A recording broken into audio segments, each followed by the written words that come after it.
Nzeyimana Emeline nkaba mva Igitega ze kubohoka gukira nkumbure kamere niteze ibintu by'ibitangaza byinshi biva ku Uwiteka Imana.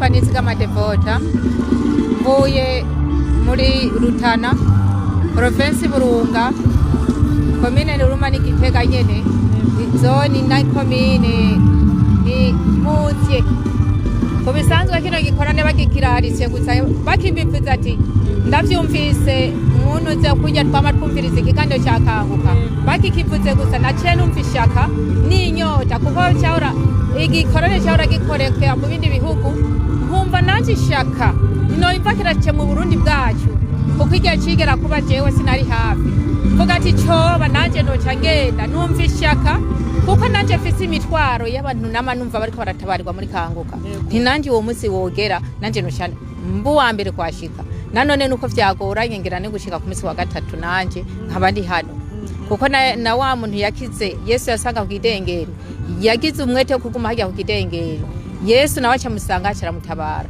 nanje mfise ibibazo n'imitwaro kugira ngo nanje mbohokere hano hantu ntabarirwe hano Jemvi Gihanga yitwa Harindi Ntwari Jean kabanzi ku izina rya John niteze gutabagwa kuko keshi ariko avuga ku radio hajya mu masaa 10 n'abatari saa 10 namutegeye cyane numva impinduka kuri jewe avuga uyu muramuno shikano yo bari icyo shoboka ntegera cyane gose ubevanye no kwizera ubufise abatabizi nabo rero byaza kado biko yaravugwa bo hagera bakashika no bari kure nawe ba atashoye gushika hano afisa karada akegera kumviza amajwi yo tabago ko naje atagwa bari ku radio batageze hano cyeshe cyabeje no kwizera itwa niyo nkurondreye nkaba navuye muri Bubanza abatazi kanguka nabo nyene n'ukuri Imana yo batera kamo bakashika hano bakayiraba nabo nyene kabakorera ibitangaze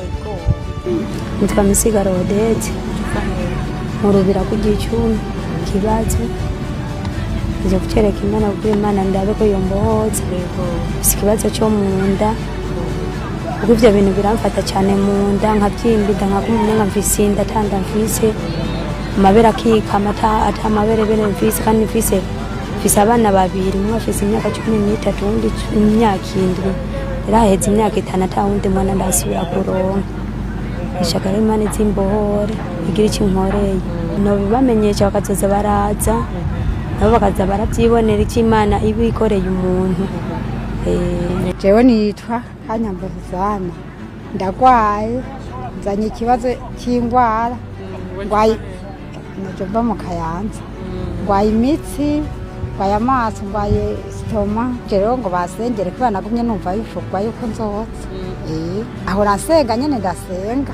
senga mupene ko tariko navuga ati numva karusho kubw'imitsi yandembeje cyane niyo ngwara nyene hariyo nakumuri hadi ngakanye nyene mfise ingwara mu mubiri mbere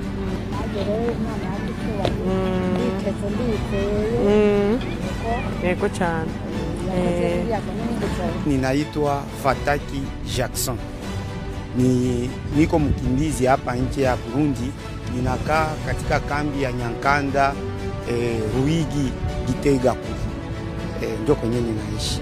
Hii kanguka ni tunaita yomana kutoka kwa Mungu. Hii kipindi ninaifataka kunisaidia, ninasaidia wengine sababu na mimi niko mtumishi wa Mungu. Wakati mimi niko naisikia na mimi nasikiliza wengine. Au wakati wananiambia mimi nitoe neno, natoaka neno zaidi neno ya emission ya vendredi na mimi nakuwa nafanya relay wengine. Sasa ninasaidia mie, ninasaidia familia yangu, ninasaidia watoto wa Mungu sana. Na ndio maana singelikosa na mie kufika hapa kwa siku ya leo. Kama mtu anakamata kanguka kitu ya mzaa au anaona ni kitu ya kawaida hayafikiri. Lakini kanguka ni sauti ya kutoka kwa Mungu. Na ile sauti tuna imani itapenya ulimwengu. Kutoka hapa Bujumbura sauti ya Mungu itapenya ulimwengu. Haiko kitu ya mzaa na haiko kitu ya kukamata kuzia. Ule mwenye isikiaka atafute kusikia kwanza masikio yake. Asikie sauti ya batumishi ya Mungu inasema nini na itamsaidia. Sasa vile kuna saidia mamilioni mwenye ayafikiwa wako ni shida, aombe Mungu, na sie wote inafaa tuombe Mungu kusudi watu wengi, sababu watu wengi wanafunga na ulimwengu wa giza asisikie, hata asisikie neno. Na ile ni majukumu ya shebot kuombea watu kusudi hii sauti akanguka ifike mbali mu masikio ya watu wengi.